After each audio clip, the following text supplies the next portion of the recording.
حضرت حسن بصری رضی اللہ تعالیٰ عنہ فرماتے ہیں اپنی توبہ کا واقعہ، فرماتے ہیں کہ میں امیر کبیر شخص تھا اور بصرہ کے بازاروں کے اندر دکھی پریشان لوگوں کی مدد کے لیے بھی نکلتا تھا۔ ایک دن میں بازار میں جا رہا تھا کہ ایک خاتون مجھ کو نظر آئی، اتنی خوبصورت جیسے چاند کا ٹکڑا ہو۔ میں نے مسلسل اس کی طرف دیکھنا شروع کر دیا۔ اس نے کہا اما تستحی، تجھے حیا نہیں آتی؟ مجھے دیکھے جا رہے ہیں؟ کہتے ہیں میں نے کہا ممن، کس سے حیا کر؟ تو اس عورت نے کہا فمن یعلم خائنۃ الاعین وما تخفی الصدور، اس سے حیا کرو جو دلوں کے بھید جانتا ہے، جو آنکھوں کی خیانت کو جانتا ہے، اس سے حیا کرو۔ کہتے ہیں یہ بات تو بہت بڑی تھی، لیکن اس کا حسن ایسا تھا کہ مجھے اس کے باوجود اس کی طرف رغبت رہی اور میں مسلسل اس کو دیکھتا رہا۔ اس نے پھر مجھے کہا کہ کیا معاملہ ہے کہ تم میری طرف دیکھنا چھوڑتے نہیں ہو، کون سی چیز پسند آئی؟ تو کہتے ہیں میں نے اس کو کہا کہ تیری جھیل سی آنکھوں میں ڈوبنا چاہتا ہوں اور یہ میرے لیے ایک باعث کشش ہے۔ اس نے کہا تم رکو، شاید تمہارا مطلوب پورا ہو جائے۔ میں وہاں رکا اور وہ اپنے گھر چلی گئی۔ تھوڑی دیر کے بعد اس کی خادمہ تشت کے اوپر کپڑا ڈالا ہوا ہے اور میرے طرف پڑھایا۔ کہتے ہیں میں نے جب کپڑا اٹھایا تو اس کے اندر اس کی 2 آنکھیں تھی اور اس کے اوپر لکھا ہوا تھا کاغذ کے ٹکڑے پہ لا اريد عینا یفتتن بسببھا احدا، میں ان آنکھوں کو رکھنا ہی نہیں چاہتی جس کی سبب سے ایک مومن فتنے میں پڑ جائے۔ کہتے ہیں کہ میں نے اپنی داڑھی کو پکڑا اور زاروں کے تار رونے لگا۔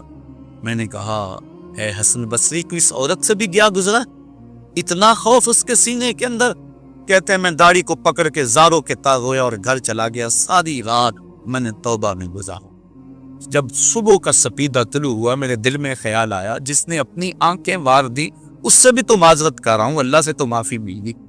کہتے ہیں کہ میں صبح اٹھا اور جب اس عورت کے گھر کے دروازے کے قریب پہنچا تو اس کا جنازہ نکل رہا۔ میں پھر بڑا پریشان ہوا، واپس آیا، سارا دن مشکل میں گزارا۔ رات جب میں سویا تو وہ عورت مجھے خواب میں ملی۔ میں نے کہا کہ مجھے کوئی وصیت کرو، تو اس نے کہا اذا خلوتا فاذکر اللہ، میں تجھے وصیت یہ کرتی ہوں جب تم تنہائی میں ہوا کرو تو اللہ کو یاد کیا کرو۔ وَإِذَا أَصْبَحْتَ وَأَمْسَيْتَ فَاسْتَغْفِرِ اللَّهَ وَتُبْ إِلَيْهِ، اور جب تم صبح کرو یا شام کرو تم استغفار پڑھا کرو اور اللہ سے توبہ کیا کرو۔ حضرت حسن بصری فرماتے ہیں کہ اس عورت کا یہ عمل مجھے توبہ کے راستے پہ ڈال لیا، پھر وہ حسن بصری زمانے کے امام اور مقتدا بنے۔ تو انسان جب عبرت حاصل کرنے پہ آتا ہے تو ایسے اسباب اس کے لیے مہیا ہو جاتے ہیں، توبہ کرنے میں دیر نہیں کرنی چاہیے۔ بعض بات بندہ سوچتا ہے کہ ابھی میرے بڑے کام پڑے ہوئے ہیں، جب میں بوڑھا ہوں گا میں ریٹائرمنٹ لے لوں، میں بچوں کی شادیاں کر لوں، بس پھر فراغت ہو جائے گی، بچے کاروبار سنبھال لیں گے، پھر میں ہوں گا، مسجد ہوگی۔ یہ ایسا بندہ کہہ رہا ہے جس کی ملک ایک سانس بھی نہیں ہے، جو ایک سانس کا بھی مختار نہیں ہے، اور ایسے بات کر رہا ہے جس کا سب کچھ اس کے قبضے میں ہو۔ تو توبہ کے اندر تاخیر نہیں کرنی چاہیے۔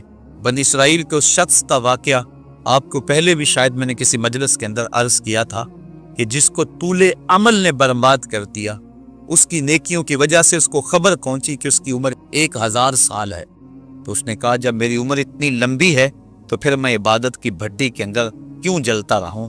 میں 900 سال گناہ کر لیتا ہوں اور 100 سال قبل توبہ کر لوں گا اور گناہوں کی معافی چاہوں گا۔ 900 سال گناہ کرتا رہا، 100 سال جب باقی رہا، خیال آیا، پھر سوچا ابھی بڑا وقت پڑا ہوا ہے، میں 90 سال مزید گناہ کر لیتا ہوں، 10 سال قبل میں جو ہے وہ توبہ کر لوں گا۔ 10 سال رہ گئے، پھر خیال آیا 9 سال گناہ کر لیتا ہوں، 1 سال قبل توبہ کر لوں۔ جب 1 سال رہ گیا پھر توبہ کی سوچ آئی تو کہنے لگا 12 ماہ ہوتے ہیں سال کے، میں 11 ماہ تک گناہ کر لیتا ہوں، 1 ماہ قبل توبہ کر لوں گا۔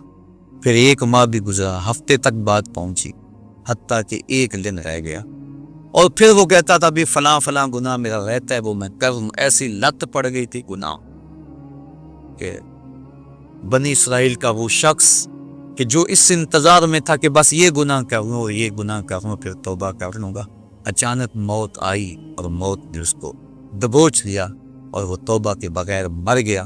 تو طول عمل، لمبی امید کہ ابھی وقت میرا بڑا پڑا ہوا ہے، پہلے تو پتہ ہی نہیں ہے کہ وقت موجود بھی ہے یا کہ نہیں، اگلی سانس آئے گی یا کہ نہیں، دوسری بات جو کیفیت اب ہے پتہ نہیں آگے ہو یا نہ ہو۔ شیطان کو جتنی مہلت دو گے، جتنی بیماری گھر کر جائے گی، اس قدر ہی اس کا ختم ہونا مشکل ہے۔ اس لیے جب گناہ کرے تو فوراً توبہ کر لے، گناہ مٹ جاتا ہے۔ اور اگر انسان کہتا ہے کہ نہیں یہ کر لوں پھر توبہ کروں گا، تو توبہ کو مؤخر کرنا انسان کو گناہ پر دلیر بنا دیتا ہے۔ اور ایک حدیث میں آتا ہے جب انسان گناہ کرتا ہے تو اس کے دل پر ایک سیاہ نقطہ پڑتا ہے، اگر وہ توبہ کر لے تو وہ مٹ جاتا ہے، دل شفاف ہو جاتا ہے۔